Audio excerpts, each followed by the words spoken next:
tak ada di sini.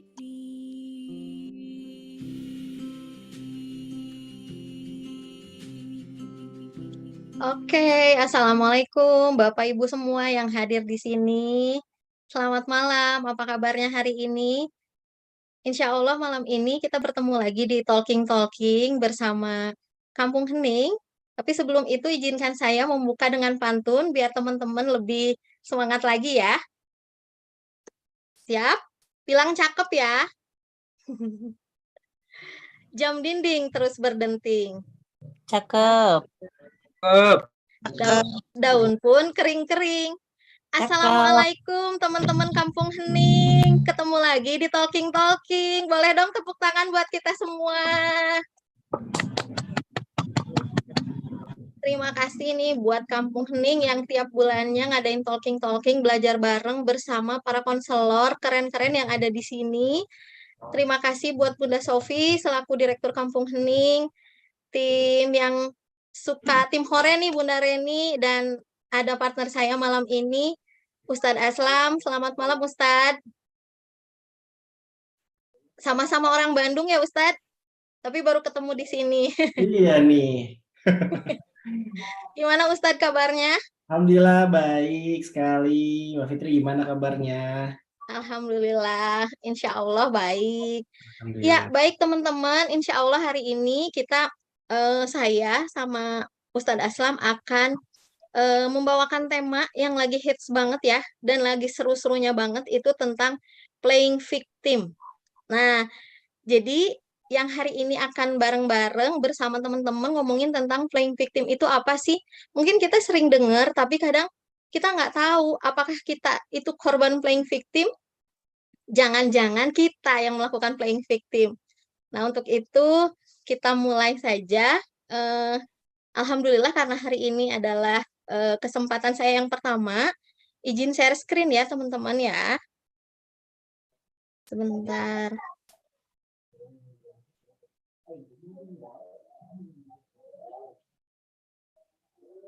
Sudah terlihat? Sudah.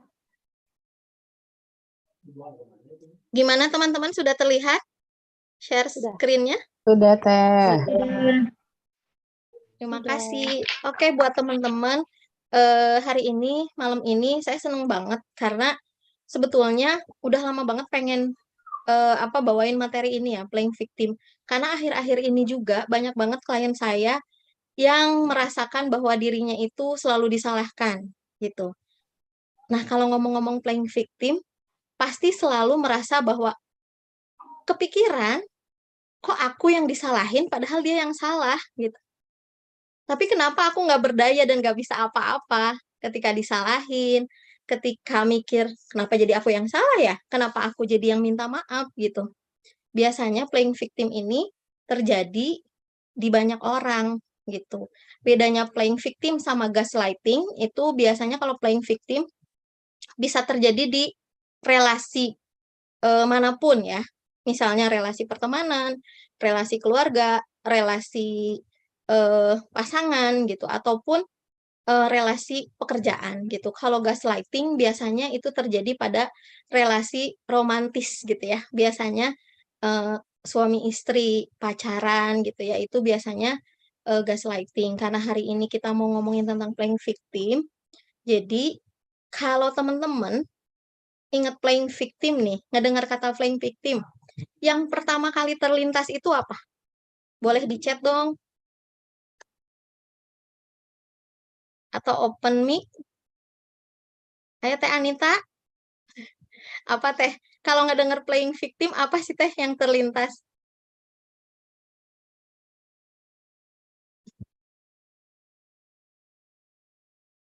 Sebentar, saya cek dulu. Merasa jadi korban, pinter drama. Ada lagi?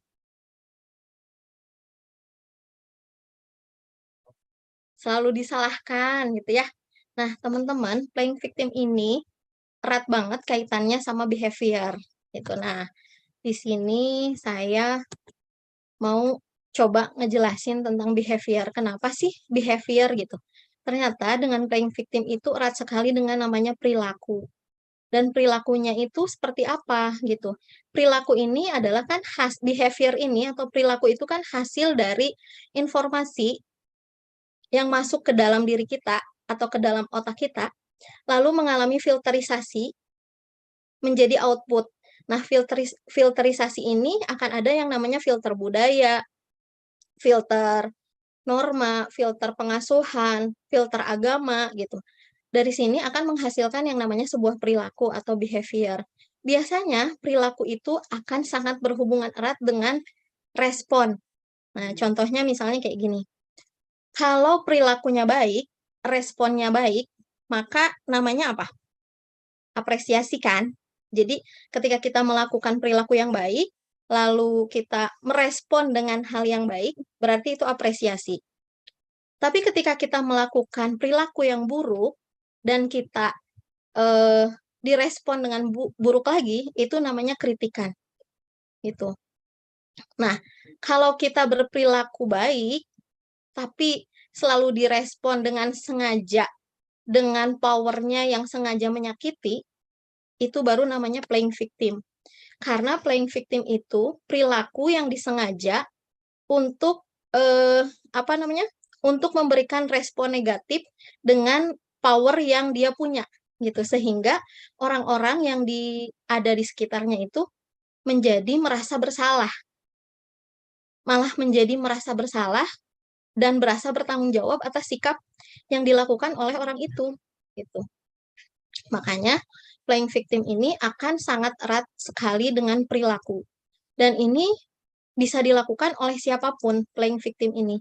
Bukan hanya oleh pasangan, oleh teman kerja kita, oleh lingkungan kita, dan bahkan oleh orang-orang terdekat kita. Seperti itu. Makanya ketika kita bicara dengan behavior, gimana caranya kita how to manage your response, gitu.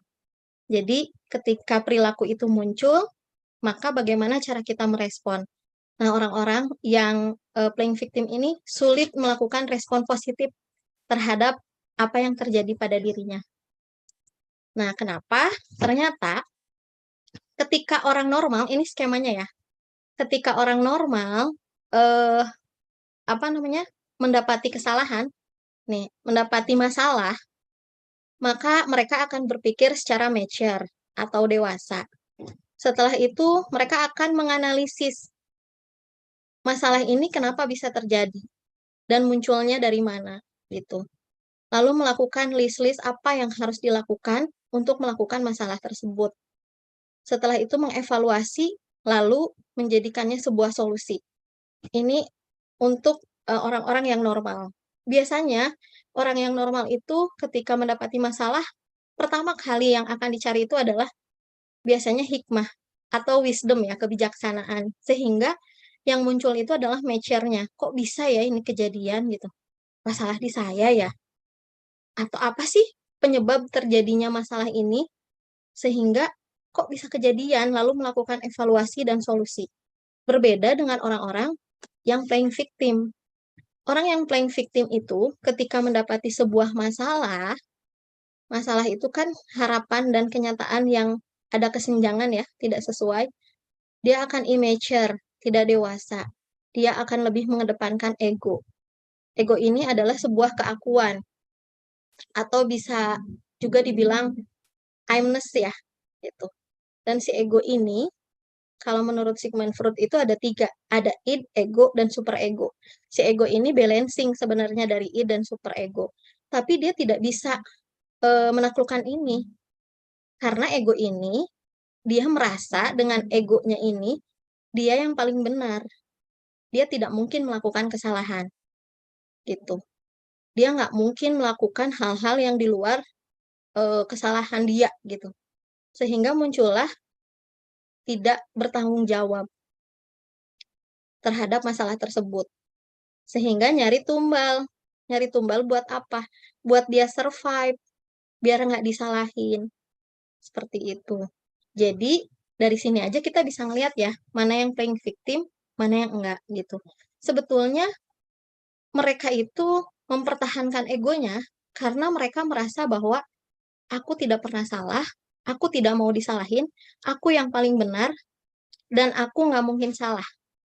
Gitu. Makanya ego juga kalau nggak seimbang juga bahaya. Padahal ego itu baik, nggak semua ego itu buruk. Seperti itu.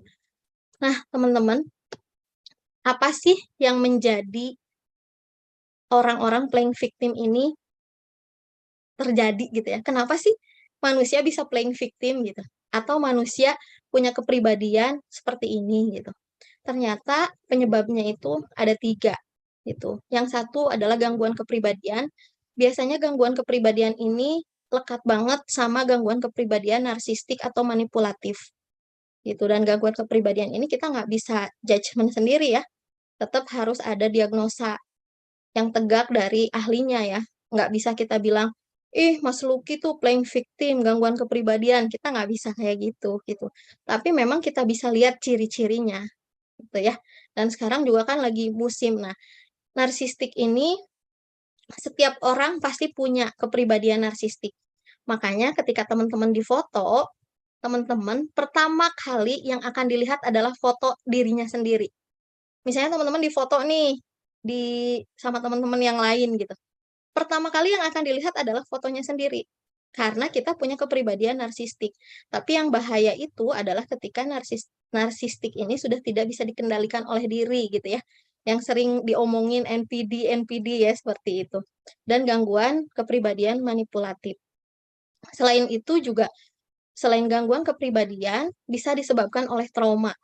Entah itu trauma karena abuse, entah itu trauma karena ada masa lalu yang dia lupa mungkin kejadian apapun gitu ya, pelecehan seksual dan lain-lain, atau pengalaman buruk yang sering disalahkan atau sering dikhianati.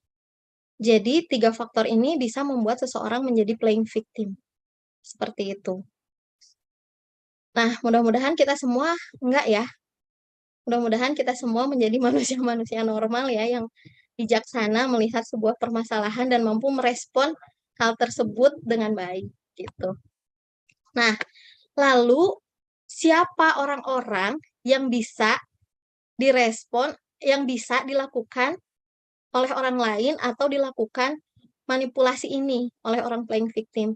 Yaitu mereka yang merasa takut, gitu. Jadi mereka merasa takut ingin keluar dari relasi playing victim ini. Karena mereka merasa bertanggung jawab, apa nanti yang terjadi, takutnya menimpa ke saya, gitu. Misal ketika disalahin, "Kamu sih selingkuh, karena kamunya bla bla bla," gitu. Atau, "Ya wajar lah aku selingkuh, kamu aja nggak perhatian," gitu. Jadi dia takut keluar dari ini dan merasa bahwa, "Oh iya ya, dia selingkuh karena aku kali yang salah," gitu ya. "Aku yang menyebabkan rasa ini dan aku takut kalau keluar dari, relasi playing victim ini, aku jadi nggak bisa ngapa-ngapain, apalagi aku seorang ibu rumah tangga yang nggak punya, apa, sumber penghasilan, tidak berdaya," gitu. Akhirnya aku menjadi takut gitu. Yang kedua guilty, merasa bersalah, bahwa kejadian ini merupakan kesalahannya dia, sebagai perempuan atau sebagai laki-laki yang tidak bisa membahagiakan istrinya atau suaminya, atau relasi kerja yang nggak mampu menjadi partner terbaik bagi temennya. Jadi ini selalu ngerasa bersalah. Nah, yang ketiga adalah responsibility. Dia merasa bertanggung jawab atas emosi orang lain, gitu. Jadi orang-orang yang kena relasi playing victim ini adalah orang-orang yang 3 ini, yang merasa feel, guilty, dan responsibility terhadap emosi orang lain, gitu. Sehingga kejadian ini membuat orang-orang sulit untuk keluar dari playing victim ini, gitu. Dari relasinya ya, dari relasi playing victim ini. Karena memang relasi playing victim ini, orang-orang itu jadi seperti tahanan gitu ya, sulit keluar. Karena sulit keluarnya karena apa? Ya ini, dia punya 3 perasaan atau 3 emosi yang sulit untuk keluar dari tahanan ini gitu. Emosinya itu takut, merasa bersalah, dan merasa bertanggung jawab atas sikap atau kejadian yang terjadi dalam relasinya gitu. Nah, buat temen-temen, gimana caranya agar kita bisa keluar dari playing victim ini gitu. Nah, tentunya bukan saya yang ngebahas tentang ini, tapi ada, partner saya malam ini yaitu Ustadz Aslam. Silahkan Ustadz Aslam untuk melanjutkan bagaimana sih sebetulnya biar kita bisa keluar dari relasi playing victim ini. Silahkan Ustadz. Oke, alhamdulillah. Terima kasih Mbak Fitri. Oke, alhamdulillah teman-teman semuanya. Malam ini aku senang sekali bisa sharing ke teman-teman semuanya. Dan aku juga sebelum aku ngisi, aku boleh izin share screen ya. Oke, wait.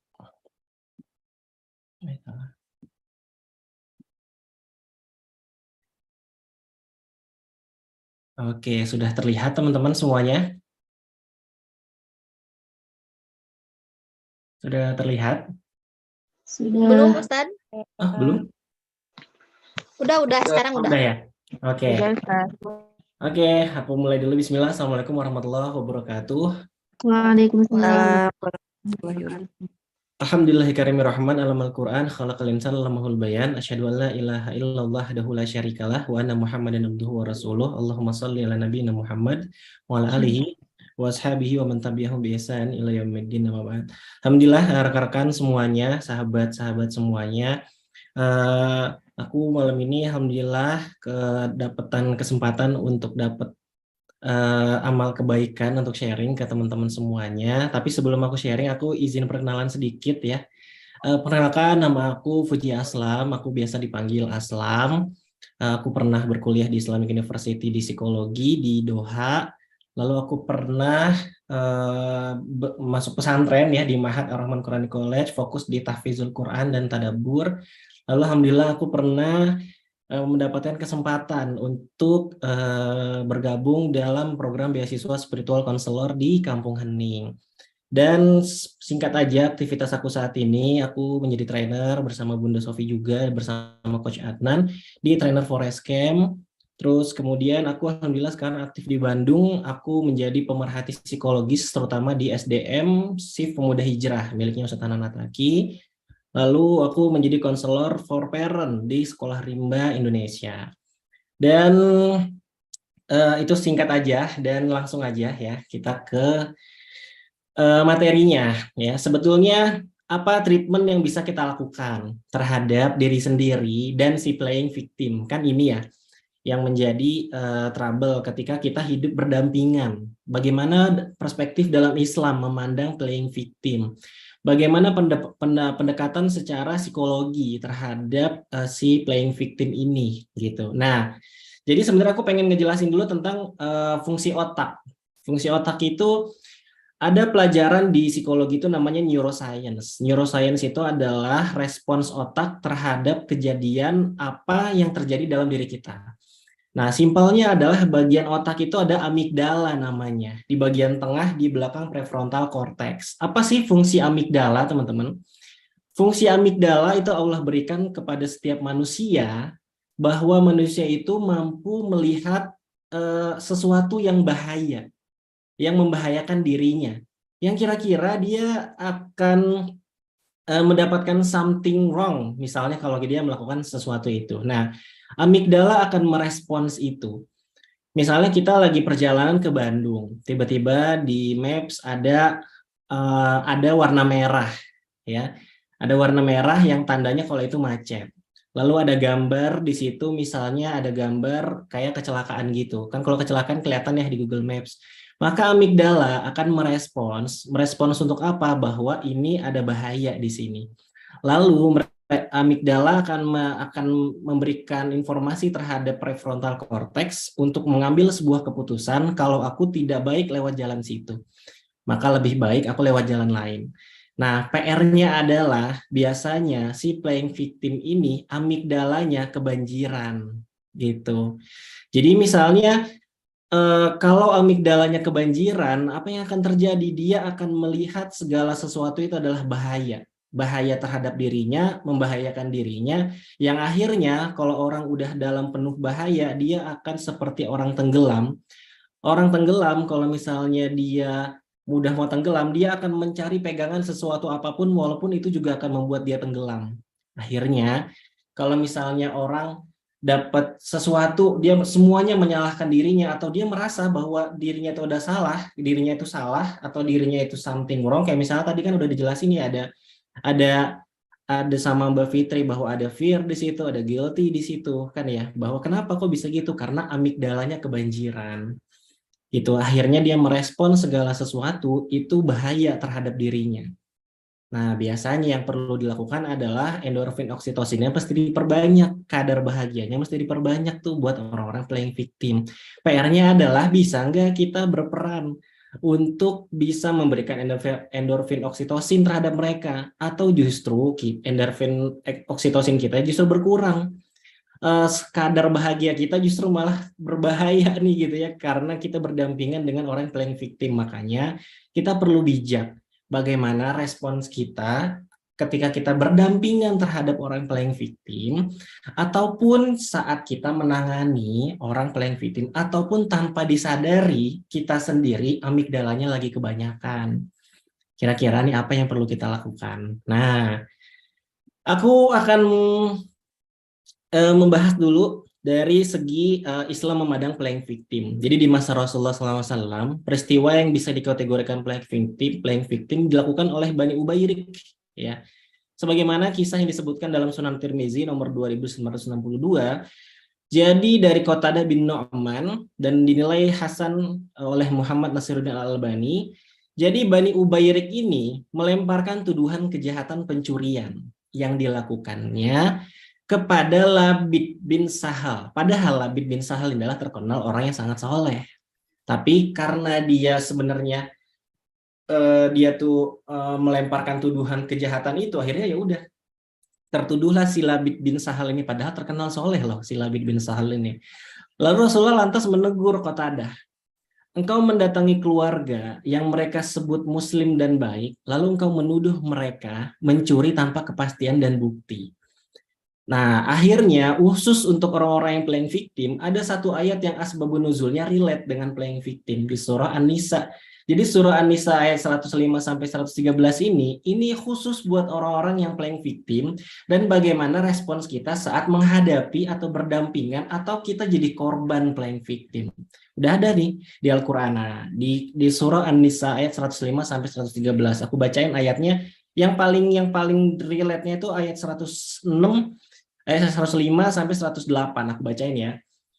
A'udzubillahi minasyaitonirrajim. Inna anzalna ilaikal kitab bil haqqi litahkuma bainan nas bima arakallah wa la takul lil kha'inina khasima wastaghfirillah innallaha kana ghafurur rahima wa la tujadil 'anil ladzina yahtanuna anfusahum innallaha la yuhibbu man kana khawanan atsima. Apa sih artinya? Nah, di sini bisa dibilang nih bahwa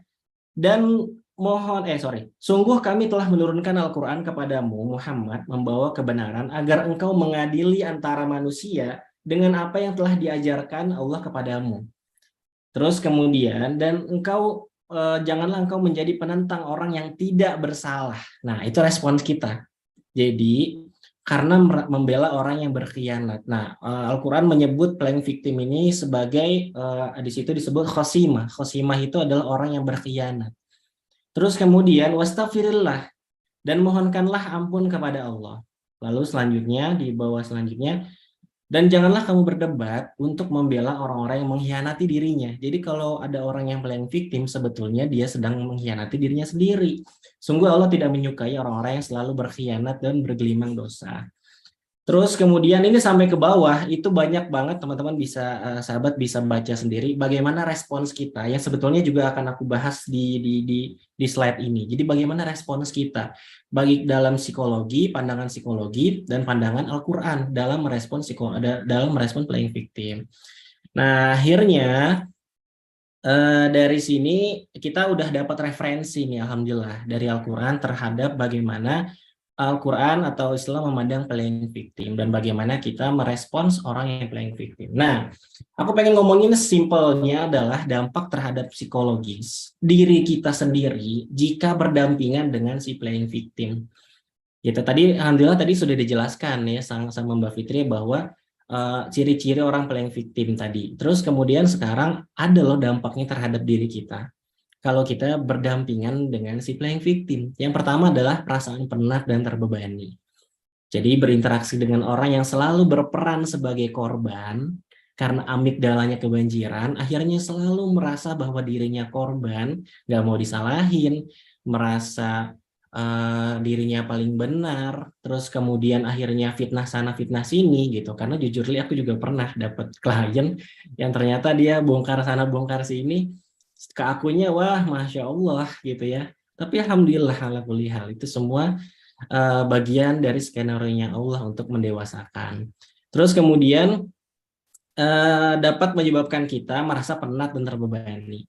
Mereka cenderung terus-menerus mengeluh atau membagikan masalah mereka tanpa menunjukkan upaya untuk mengatasi atau mengubah sesuatu atau situasi. Jadi di sini kita bisa ngelihat nih kalau kita berdampingan, apalagi kalau setiap cerita yang kita dengar itu emosi negatif semua. Kalau kita nggak bisa filter, kebayang ya teman-teman, apa yang bakal hadir dalam perasaan kita. Kalau misalnya batu aja dia dihujani air berkali-kali dia akan sampai bisa bolong ya gitu. Gimana jadinya kalau misalnya kita terus dibebani atau dihujani sama emosi-emosi negatif dan kita nggak bisa ngefilternya.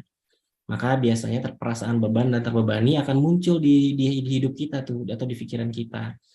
Lalu selanjutnya rasa frustasi dan kesulitan dalam komunikasi. Jadi sebenarnya si playing victim ini bisa nularin bahwa ternyata ada loh behavior yang seperti itu. Yang akhirnya khawatirnya kalau kita selalu berdiskus dengan si playing victim dan kita nggak bisa ngefilternya, maka secara nggak langsung kita dapat role model. Kita dapat role play bagaimana orang saat menangani atau merespon masalah yang hadir dalam hidupnya. Nah, komunikasi dengan orang paling victim itu memang bisa jadi rumit ya sebenarnya dan menantang ya. Jadi mereka mungkin selalu merasa bahwa hidup mereka lebih sulit daripada orang lain. Sehingga sulit untuk menemukan titik tengah dalam percakapan. Teman-teman pernah nggak? Aku pengen tanya nih ya, boleh balas di kolom chat ya. Kira-kira pernah nggak dapat orang yang cerita pokoknya setiap hidupnya itu masalah semua, tapi sebenarnya dia biasa-biasa aja gitu. Pernah ada yang dapat worst case kayak gitu? Pernah ya? Wah, ada yang pernah nih. Fajrin ya. Oke nih, Nadia Nyai Rismawati juga pernah. Wah. Dan sekarang sedang ada di fase itu. Wah, pas banget berarti. Siapa nih Mbak Anita lagi ada ikut talking malam ini ya. Alhamdulillah Allah gerakan ya. Dan alhamdulillah temanya pas banget ya sama Mbak Anita. Jangan-jangan ini memang khusus buat Mbak Anita nih. Oke, selanjutnya yang ketiga adalah menjadi enabler. Apa sih enabler itu? Terkadang ketika kita terlalu banyak memberikan dukungan ya dan simpati kepada pelaku, si playing victim ini, kita dapat secara tidak sadar menjadi enabler yang memperkuat perilaku korban tersebut. Daripada membantu mereka untuk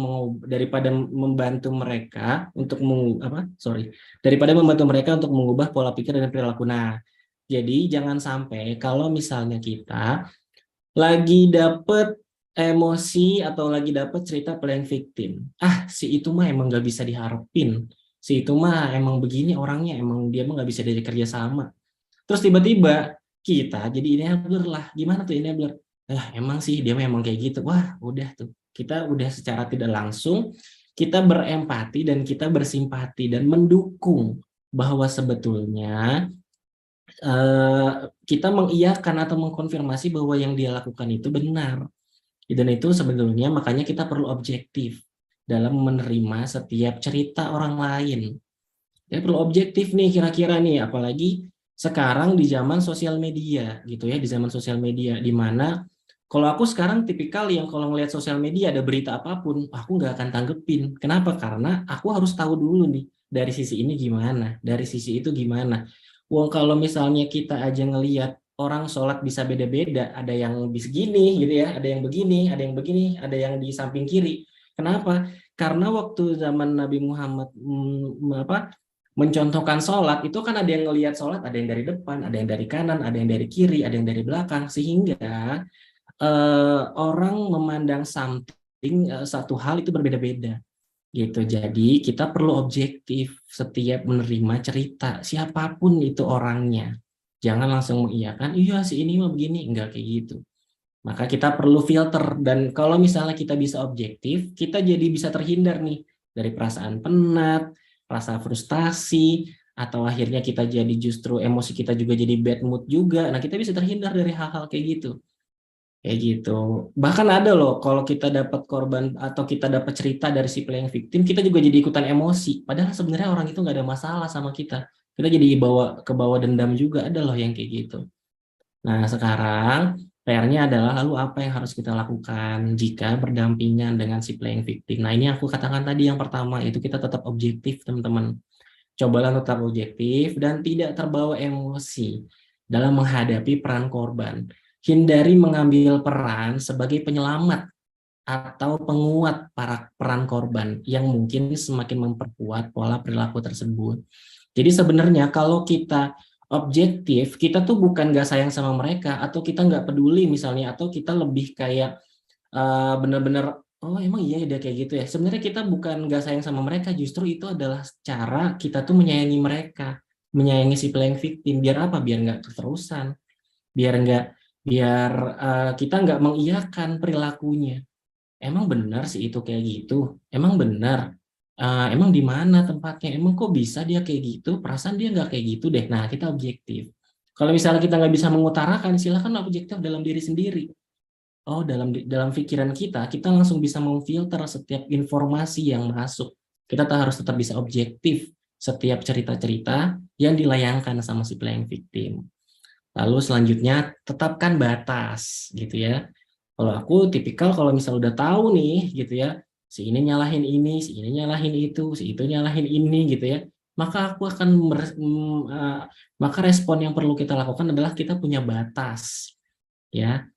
Jadi jika Anda merasa terbebani oleh peran korban mereka, tetapkan batas yang sehat untuk diri Anda sendiri. Jangan ragu untuk memberitahu memberitahu mereka bahwa Anda tidak dapat terlibat dalam situasi tersebut terus-menerus. Gitu. Jadi jangan kita justru malah kepancing jadi ikutan gibah. Walaupun gibah memang bisa mengeluarkan banyak kata-kata sih ya, apalagi buat perempuan ya yang butuh mengeluarkan kata-kata sehari banyak. Tapi kita juga tetap harus perlu punya batas. Gitu.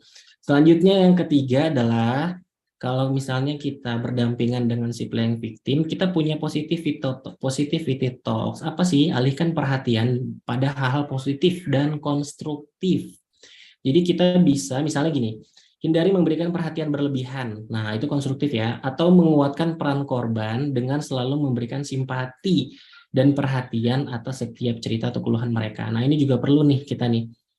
Selanjutnya datang ke profesional. Nah, kalau misalnya ternyata kita udah kok bawaannya kita jadi dendam mulu ya, kok bawaannya kita jadi emosi terus ya gitu. Nah, kita bisa ke profesional, atau kalau syukur-syukur banget nih si playing victimnya butuh banget untuk cerita ke profesional, maka silahkan sarankan untuk pergi ke psikolog ataupun konselor. Gitu. Untuk apa? Agar psikolog dan konselor bisa objektif dalam, kan konselor bersifat netral, psikolog netral, dia nggak tahu dia bermasalah dengan siapa, dia juga nggak tahu sebetulnya yang bermasalah itu siapa, gitu. Kayak aku pernah dapat klien, gitu. Ini dapat klien istri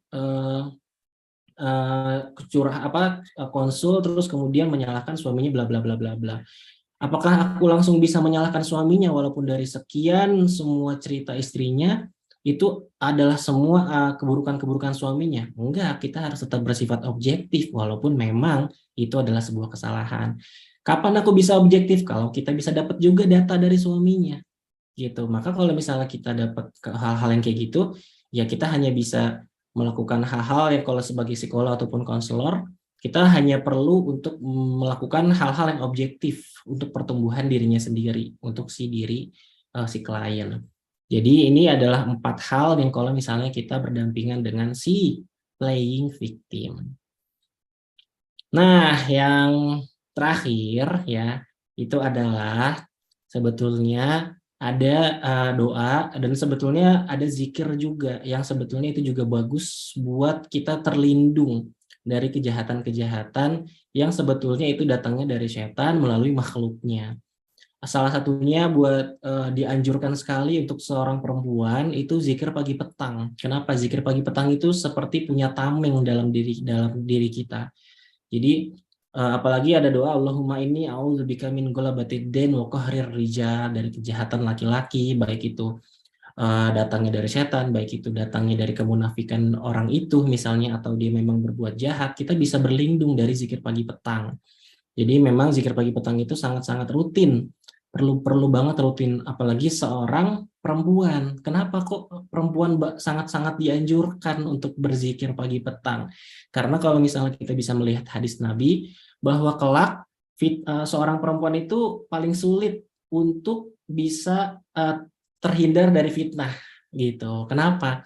Karena bahkan di hadis Nabi pun mengatakan kalau nanti ketika Dajjal itu keluar gitu kan ya, wah jadi serem banget ya ngomongin Dajjal ya. Ya jadi kalau misalnya di akhir zaman itu para laki-laki itu diminta untuk mengikat ibu mereka, mengikat istri-istri mereka, mengikat anak-anak perempuan mereka ke tiang yang paling dalam di rumahnya. Kenapa? Karena ketika Dajjal datang, perempuan itu akan mendatanginya, bahkan berlari mendatangi fitnah itu. Nah, jadi itulah pentingnya zikir pagi petang. Karena kan kita playing victim ini kan nggak jauh-jauh dari fitnah nih, gitu ya. Si ini fitnah ini, sebelum kita nggak tahu datanya, makanya penting banget kalau kita untuk punya perlindungan atau protek yang sebetulnya itu juga baik buat kita. Yaitu ini ada anjurannya nih, yaitu Allahumma inni a'udzubika an adilla au udil au wa udol au azilla au uzal au azlima au uzlam au ajhal au yujhal alayya. Ya Allah, sesungguhnya aku berlindung kepadamu, janganlah sampai aku tersesat atau disesatkan syaitan atau orang jahat, gitu, tergelincir atau digelincirkan orang lain, menganiaya atau dianiaya orang lain, dan berbuat bodoh atau dibodohi orang lain. Nah, ini adalah salah satu cara biar kita bisa protek diri kita dari hal-hal yang itu sebetulnya nggak baik buat kita atau membahayakan diri kita. Oke, sepertinya sudah. Alhamdulillah. Panjang juga ya. Oke, Alhamdulillah. Aku kembalikan ke Mbak Fitri. Oke, terima kasih Ustadz Aslam. Sami-sami. Baik, Mas Luki, gimana ini? Kita langsung tanya jawab aja ya. Iya, Teh Fitri, teman-teman jika ada pertanyaan pada kedua narasumber, Teh Fitri dan Kang Aslam. Kita ini Happy Counselor batch berapa, Teh Fitri? Batch 3. Aku 3. 3. Oh, Ustadz Aslam, Happy Counselor jalur pesantren. Jalur spiritual counselor. Oke, baik teman-teman, jika ada pertanyaan silakan ketik di kolom chat atau langsung open mic. Apakah ada pertanyaan terkait dengan playing victim?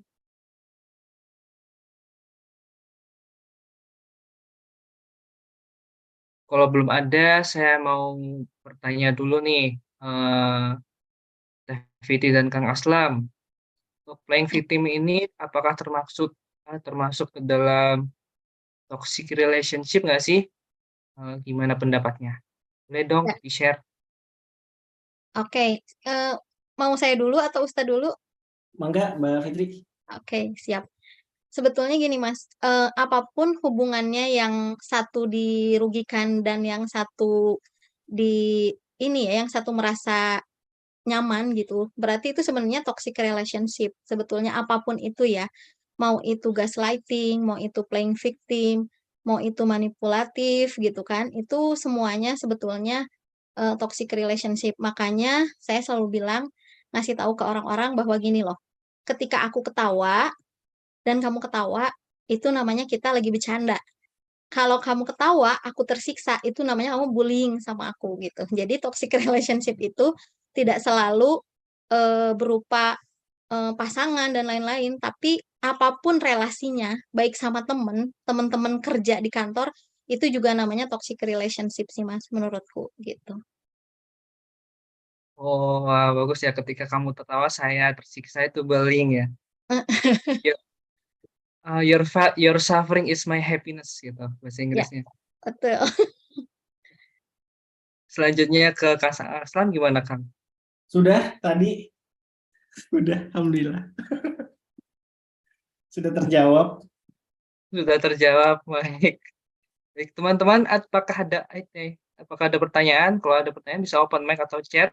Ini ada chat nih, Ada. Mas Luki. Nih, Ustadz Darkut nih mau tanya nih. Ustadz Darkut. Aduh, itu harusnya nggak nanya Ustadz Dar. Baik, saya bacakan dulu pertanyaan di kolom chat ya dari Mbak Rizka. Izin bertanya, gaslighting dan playing victim itu sama? Dalam dunia pendidikan, bagaimana cara mengatasinya jika yang terjadi dalam dunia pendidikan? Atasnya, Oke. definisinya. Silakan Ustadz Aslam. Wait, kenapa tuh? Gimana? Izin bertanya, bagaimana pandangan playing victim dalam dunia pendidikan dan bagaimana cara mengatasinya jika playing victim ini terjadi dalam dunia pendidikan? Oke. Ada worst case ininya nggak, Mbak Vindi? Biar kebayang. Mbak Vindi Nabilah hadir, bisa open mic. Contoh kejadiannya ya, boleh didetailkan mungkin.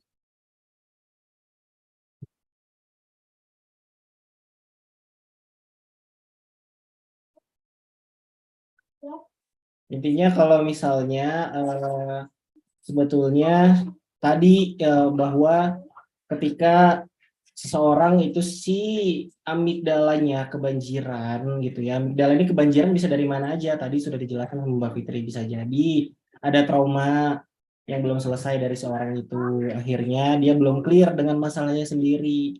Itu akhirnya setiap dia melakukan sesuatu atau memandang sesuatu itu akhirnya jadi sebuah bahaya buat dirinya. Lalu selanjutnya ada lagi misalnya dia pernah dibullying gitu ya, dia pernah dibullying dalam di circle temannya, terus kemudian dalam saat dia bersosialisasi misalnya baik dengan gurunya, tiba-tiba kok dia pernah dibullying atau misalnya dia selalu disalahin ya. Nah, biasanya akhirnya kalau itu belum selesai dengan dirinya, maka amigdalanya pun juga akan kebanjiran. Kalau amigdalanya kebanjiran, maka ya tadi seperti orang yang lagi tenggelam, terus apapun mau ditangkap atau diraih biar dia nggak jadi tenggelam. Nah, sama. Ini persis kalau orang paling victim, itu kalau misalnya dia sebenarnya dia dalam tanda kutip, misalnya dia salah ya, maka yaitu dia seperti orang yang tidak mau disalahkan, atau misalnya dia bahkan mencari segala cara untuk orang-orang agar membenarkan bahwa dirinya itu sebetulnya benar gitu. Kayak misalnya worst case aja ya, dalam sebuah kampus gitu, di salah satu kampus di Bandung, aku pernah dapat klien ini si ini nih playing victim gitu kan ya. Kenapa aku bisa mengatakan dia playing victim gitu? Karena pokoknya kalau dia order konsul gitu ya, ternyata dia cerita misalnya ke aku gini ABCD gitu. Terus kemudian dia konsul juga nih gitu ya, konsul juga ke komunitas psikolog gitu. Komunitas psikolog yang kebetulan alhamdulillahnya aku kenal dengan si ibu ini gitu. Nah, ternyata pas ketika si klien aku ini cerita ke aku bla bla bla bla bla, dia tuh menjelekkan psikolog yang lain. Kalau cerita ke psikolog itu mah kayak gini ya coach ya, nggak ini banget, nggak ini ya. Akhirnya gimana caranya tuh? Wah, respon aku kan pasti, wah ini emang iya ya psikolog yang lain kayak gitu. Nah, tapi ternyata ketika dia konsul ke orang lain, dia juga menjelekan aku sebagai yang pernah dia konsul, dan dia ketika dia konsul ke aku, dia ngejelekin psikolog yang aku kenal. Nah, ini ternyata perilaku ini terjadi kenapa? Karena si perempuan ini selalu dia ini kekurangan peran ayah gitu. Ini salah satu patternnya ya teman-teman ya, pattern kalau misalnya kenapa sih bisa terjadi behavior ini kalau kata Mbak Fitri tadi. Jadi dia kekurangan peran ayah, ayahnya pergi meninggalkan dia, orang tuanya bercerai, yang akhirnya dia kekurangan kasih sayang. Yang karena dia kekurangan kasih sayang, dia pengen setiap hal yang dilakukan apapun orang berempati dengan dia. Akhirnya ya sudah, segala apapun dia lakukan cara menyalahkan orang lain, biar apa? Biar dirinya disayang, biar dirinya itu diapresiasi, biar dirinya itu, dan akhirnya itu. Jadi sebenarnya secara nggak sadar dia sedang melakukan playing victim gitu. Nah, bisa jadi itu juga terjadi di dunia pendidikan. Betul. Oke, terima kasih Ustadz. Mas Luki, saya izin menjawab yang ini ya dari Mbak Rizka. Iya, betul. Gaslighting sama playing victim itu sama nggak? Tadi saya udah bahas di awal. Kalau gaslighting itu lebih lekatnya dengan relasi romantis, biasanya pasangan ya, pasangan suami istri, pacaran, misalnya gitu ya. Kalau playing victim itu bisa dilakukan oleh semua relasi, baik itu pertemanan, adik dengan kakak, misalnya ya, terus teman kerja, atau dalam satu relasi pernikahan. Itu lebih luas berarti, lebih luas. Kalau gaslighting itu lebih sempit lagi, lebih ke apa namanya? Kalau Kang Zen bilang hegemonic masculinity gitu. Memperlihatkan kemaskulinannya terhadap seseorang. Jadi dia lebih mendominasi tapi pada pasangannya saja, pasangan romantisnya saja. Gitu Mbak Rizka. Semoga terjawab ya. Oke, semoga terjawab ya Mbak Rizka dan Mbak Indi. Oke, teman-teman, ada lagi yang mau bertanya? Silakan. Ada Bunyai Rismawati izin bertanya, Kak, bagaimana cara mengatasi rasa yang sering nggak enakan sama orang? Nah, izin jawab ya. Nah, jangan-jangan ini Bu Nyai ini tadi korban playing victim. Karena salah satu ciri orang yang sedang kena playing victim adalah ngerasa nggak enakan sama orang lain dan merasa bertanggung jawab atas emosi orang lain gitu. Jadi biasanya dia itu sangat apa ya, sangat menjaga mood orang lain, sangat menjaga emosinya orang lain. Padahal perlu kita sadari bahwa emosi orang lain itu bukan ada dalam kendali kita gitu. Yang ada dalam kendali kita adalah respon kita. Kalau respon mereka itu bukan ada dalam kendali. Jadi Bu Nyai sebaiknya mulai punya lingkaran kendali tuh gitu. Karena sesuatu yang di luar kendali kita nggak bisa kendalikan ya Bu, karena kita kan bukan avatar ya, pengendali air, api, dan udara gitu ya. Jadi fokus aja ke hal-hal yang bisa kita kendalikan. Kalau Ibu udah punya lingkaran kendali, nyaman banget ya Bu hidupnya gitu. Kayak, ini kan bukan dalam kendali aku, ngapain aku harus pikirin gitu. Gitu Mas Luki. Iya, terima kasih Teh Fitri. Gitu ya ternyata ya. Wah, kemudian ada pertanyaan buat Ustadz Aslam nih, Kang Aslam. Bismillah, izin bertanya dari Mbak Anita. Ustadz, bagaimana cara keluar dari relasi yang playing victim tanpa melukai perasaan si playing victim tersebut? Apakah ada tahapannya, Ustadz?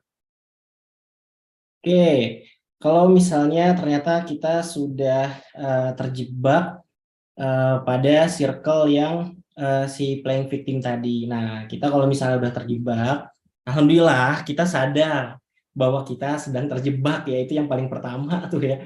Kesadaran kita untuk bahwa kita terjebak itu adalah langkah awal dalam kita menyadari atau menghindari orang-orang playing victim. Kita sadar dulu kalau ternyata circle ini nggak sehat, gitu. Refleksikan diri itu, oh ternyata kenapa yang bikin ini nggak sehat tuh apa misalnya. Oh, teman-teman silahkan banyak self talk, banyak-banyak berbicara terhadap diri sendiri gitu. Oh, kira-kira ini nggak sehat ya, kira-kira apa yang sehat ya. Lalu banyak-banyak bertanya pada diri, oh kira-kira kalau misalnya banyak-banyak tuh input data sebanyak-banyaknya. Oh ini nggak sehat, kira-kira yang sehat tuh seperti apa? Kira-kira circle yang sehat itu gimana? Kira-kira circle yang sehat itu bisa aku temukan di mana? Nah, baru kalau misalnya udah menyadari hal itu, lalu banyak merefleksikan diri terhadap diri sendiri, baru pelan-pelan untuk mencari circle yang lebih positif, gitu. Bisa misalnya kalau aku cara dapet circle yang positif itu biasanya ikut pelatihan, biasanya gitu ya, dapat ikut pelatihan, dapat teman yang sefrekuensi, nanti pelan-pelan kita punya kesibukan, gitu ya, kita punya kesibukan. Fokus aja dengan hal-hal yang kira-kira bisa untuk diri kita sendiri, misalnya untuk upgrading kah, gitu. Jadi kita punya alasan yang baik gitu, bukan dalam rangka memutus silaturahim ya, beda ya, memutus silaturahim dan memberikan batas itu sangat beda. Memutus silaturahim itu kita betul-betul kalau misalnya kita dipanggil, kalau misalnya kita ini terus nggak ada alasan, nggak ada apa, terus kita tiba-tiba menghindar gitu, terus kemudian Atau bukan marah menghindar, tapi benar-benar nggak mau ngebales, nggak mau balas chatnya, nggak mau ngejelasin misalnya, nggak terbuka sebenarnya kita lagi apa. Nah, itu beda nih sama memberikan batasan. Nah, kalau misalnya udah tahu nih, udah dapat circle yang positif, baru pelan-pelan untuk mengubah haluan gitu ya. Mengubah haluan circle gitu. Circle yang kira-kira sevisi sama kita, sefrekuensi sama hidup kita, sefrekuensi sama tujuan kita. Tujuan kita ke Allah nih, oke kira-kira frekuensi yang mana yang kira-kira itu satu frekuensi. Gitu. Nah, jadinya itu salah satu langkah awal kalau misalnya kita step-stepnya tadi ya. Kalau kita terjebak dalam orang yang playing victim. Gitu.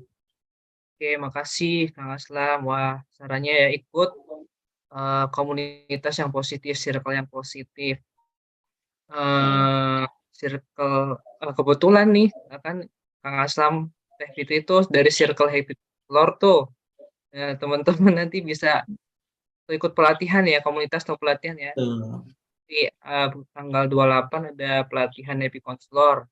Jadi teman-teman bisa ikut. Ada Mbak Mita di sini yang nanti akan menjelaskan juga tentang kelas Happy Counselor. Oke, terakhir dari Muhammad Sofyan. Kadang kita selalu merasa jadi korban terus, merasa menderita terus, padahal kalau dipikirkan sekian banyak kenikmatan dan kebahagiaan yang kita punya selalu kalah dengan kekecewaan. Gimana ya, Coach? Ada yang salah dari hati ini? Saya kenalin Silakan, namanya. Coach Aslam. Ini mah nggak perlu nanya deh kayaknya. Oke. Ini semoga orang yang sama ya. Ini Sat Sopian ya. Oke. Kadang kita merasa jadi korban terus, merasa menderita terus, padahal kalau dipikirkan sekian banyak kenikmatan dan kebahagiaan kita. Oke, dan memang begitu, Ustaz Sofian ya. Kita kan tahu ya tabiat manusia. Kadang tabiat manusia akan baru terasa nikmatnya ketika nikmat itu dicabut gitu. Kita baru kerasa bahwa mahalnya oksigen ketika COVID ternyata sulit untuk mendapatkan oksigen. Akhirnya baru kita sadari bahwa pentingnya mindful breathing gitu ya. Oh, akhirnya ternyata misalnya kita bisa berjalan dengan baik tapi ternyata kaki kita sakit, baru akhirnya kita sadar bahwa ternyata selama ini kita jarang mensyukuri kaki kita yang sehat gitu. Nah, memang itu salah satu ya tabiat seorang hamba ya. Itulah. Bingung soalnya kalau sesuatu Mas Luki, beliau udah tahu lah. Ya, oke, terima kasih Aslam. Untuk teman-teman, setelah sesi ini kan nanti ada sesi konseling ya, konseling gratis selama 30 menit di ruang virtual Kebor. Tapi kuotanya terbatas nih. Nah, nanti setelah sesi penutupan ada kuis, mungkin satu pertanyaan yang cepat yang menjawab nanti yang mendapatkan konseling gratis. Ada beberapa happy counselor di sini yang sudah hadir, ada Kang Aslam juga, ada Kak Uni, ada Kak Ayu Reski, terus ada Kak Evi Sylvia, ada Kak Emi Sartika, ada Kak Dehan. Untuk konselor-konselor malam ini yang nanti akan memberikan konseling. Tadi sudah disinggung mengenai yang bagaimana keluar dari playing victim relasinya. Salah satunya adalah cari circle yang positif atau ikut pelatihan. Nah, kebetulan juga Happy Counselor mengadakan Kampung Hening mengadakan pelatihan Happy Counselor di tanggal 28. Ada Mbak Mita di sini yang mau membantu menjelaskan programnya. Silakan Mbak Mita. Terima kasih Mas Luki. Suara saya jelas ya Mas? Jelas. Oke. Assalamualaikum warahmatullahi wabarakatuh. Terima kasih atas kesempatannya ya. Alhamdulillah luar biasa sekali ilmunya malam ini. Luar biasa juga teman-teman yang hadir menyempatkan waktu malam minggunya ya untuk belajar bersama malam ini. Nah, di sini saya akan menjelaskan tentang program terdekat dari Kampung Hening ini ada ini ya, format terbaru gitu, konsep terbaru dari program Masterpiece Kampung Hening gitu ya, yaitu Happy Counselor. Nah, mungkin teman-teman di sini sudah ada yang tahu tentang Happy Counselor, tapi ada juga yang belum ya. Jadi, apa sih sebenarnya Happy Counselor itu? Jadi, Happy Counselor ini merupakan sebuah training ya, pelatihan yang menjadikan kita teman curhat efektif gitu. Yang apa? Yang strong together, get solution, and happy together. Nah, jadi mungkin sebelumnya yang teman-teman tahu, Happy Counselor ini adalah rangkaian journey panjang, tapi saat ini di Happy Counselor New Concept, programnya journey-nya itu lebih dipadatkan dan disempurnakan dengan metodologi yang insya Allah lebih powerful dan praktis. Nah, untuk sesi offline-nya insya Allah akan dilaksanakan pada tanggal 28 sampai 30 Juli, minggu depan ya teman-teman. Nah, sebelum kita mulai sesi offline, nanti ada pre-training, di mana ada satu sesi online. Di situ kita akan ada sebuah pembekalan ya untuk bekal belajar 3 hari ke depan selama sesi offline. Kemudian dilanjutkan dengan sesi offline-nya 3 hari di Kampung Hening Cidahu. Kita bootcamp dari pagi sampai malam sampai hari Minggu jam 3 sore. Nah, di sana kita belajar apa aja sih gitu. Nah, di Happy Counselor ini kita akan belajar karakter-karakter seorang Happy Counselor. Kemudian kita akan belajar skill basic yang harus dimiliki oleh Happy Counselor. Nah, selain skill basic, nanti kita juga akan belajar banyak sekali pengayaan seperti hipnoterapi, family therapy, inner child healing, dan gestalt terapi. Kemudian ada juga eco happiness dan mindfulness terapi. Nah, semua kelas itu akan kita dapatkan di program Happy Counselor bulan ini. Tidak berhenti di situ ya teman-teman, jadi nanti ada program mentoring juga selama 30 hari secara online, kemudian dilanjutkan dengan movement project juga secara online ya nanti. Di sini kita akan praktek secara langsung bagaimana mengaplikasikan ilmu-ilmu yang sudah kita dapatkan selama pembelajaran di Happy Counselor gitu. Nah, kemudian nanti juga ada program menulis buku bersama. Setelah itu, kita perlu tahu sih kenapa harus menjadi teman curhat efektif gitu ya. Mungkin teman-teman sebenarnya datang ke Kampung Hening itu buat sembuh, buat saya tuh pengen curhat gitu. Kenapa saya malah yang harus jadi teman curhat gitu. Ternyata teman-teman menurut riset ya, sejatinya orang yang bisa sembuh dari trauma, dari luka batin itu ketika kita bisa menyembuhkan orang lain. Jadi yuk sama-sama kita be happy, merilis emosi-emosi negatif, merilis luka batin, sekaligus bermanfaat untuk orang lain. Nah, kabar gembiranya untuk teman-teman yang hadir malam ini, ada diskon khusus, potongan harga sebesar 2 juta rupiah. Bagi teman-teman yang mau klaim diskonnya, nanti bisa menghubungi nomor yang tadi menginformasikan acara hari ini ya, itu nomor saya, nanti bisa saya bantu. Jadi silahkan digunakan kesempatan ini dengan sebaik-baiknya, karena kelas bulan ini benar-benar istimewa ya, karena transisi dari journey sebelumnya, kemudian yang pastinya juga nanti ada penyesuaian juga di batch selanjutnya, jadi benar-benar disarankan untuk ikut di program bulan ini, kayak gitu. Jadi saya tunggu di kelas Happy Counselor, teman-teman semua, kurang lebih seperti itu Mas Luki, terima kasih. Wassalamualaikum warahmatullahi wabarakatuh. Oke, terima kasih Mbak Mita. Ya, itu tadi. Kalau teman-teman mau ikut circle positif, pelatihan yang positif, cus gabung ke Happy Counselor. Salah satunya program Talking ini yang diadakan setiap bulan sekali. Bulan depan juga ada, itu program-program dari teman-teman Happy Counselor ya. Untuk berbagi dan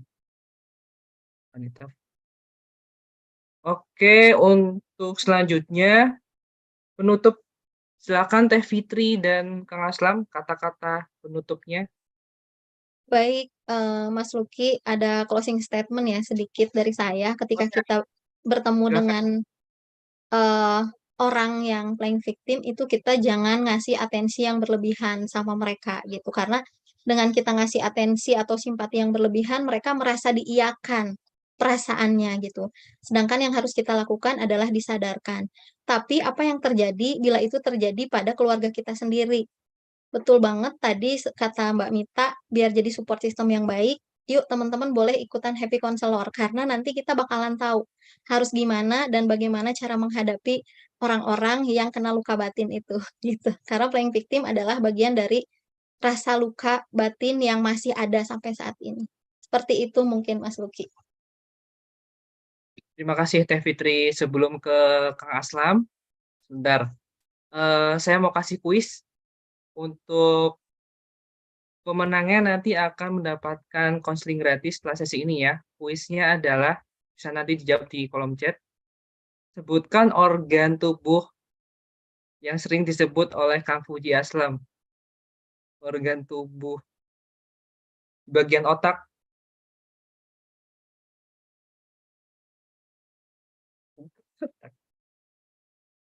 Untuk 6 orang yang benar nanti akan mendapatkan sesi konseling. Udah berapa? 1, 2, 3, 4, 5. Ya, satu lagi. Oke, udah. Baik, sudah. Kayaknya sudah cukup 6 orang deh ya. Oke, terima kasih yang sudah menjawab. Ada Mbak Anita, Mbak Ayura, Nadia, Dr. Ike, Anissa Rohim, Rizky, dan Helga. Nanti kita pilih. Selanjutnya kata penutup dari Kang Aslam.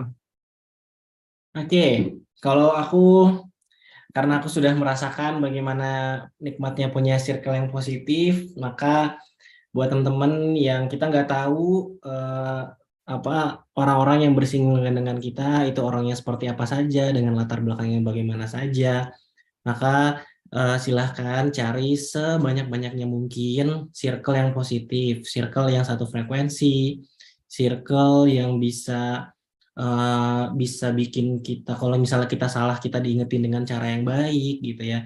Circle yang kalau misalnya kita lagi down terus diingetin tentang baiknya Allah sama kita. Circle yang kalau kita lagi cerita terus kita didengerin tapi dia bisa memandang kita secara objektif. Nah, silahkan setiap teman-teman, setiap dari kita itu, menurut aku itu wajib banget kita punya circle yang positif. Oke, mungkin itu Mas Luki. Cakep banget Kang Uji, terima kasih. Baik, sampai di sini pertemuan kita talking bulan ini. Dan untuk Kak Anita, Kak Ayura, Kak Nadia, Dr. Ike, Kak Anissa Rohim, Kak Rizky, dan Kak Helga ya, untuk tetap di ruangan Zoom karena setelah ini akan ada sesi konseling bersama Happy Counselor. Oke, mari kita cukupkan sesi talking malam ini dengan baca alhamdulillah. Sampai jumpa talking bulan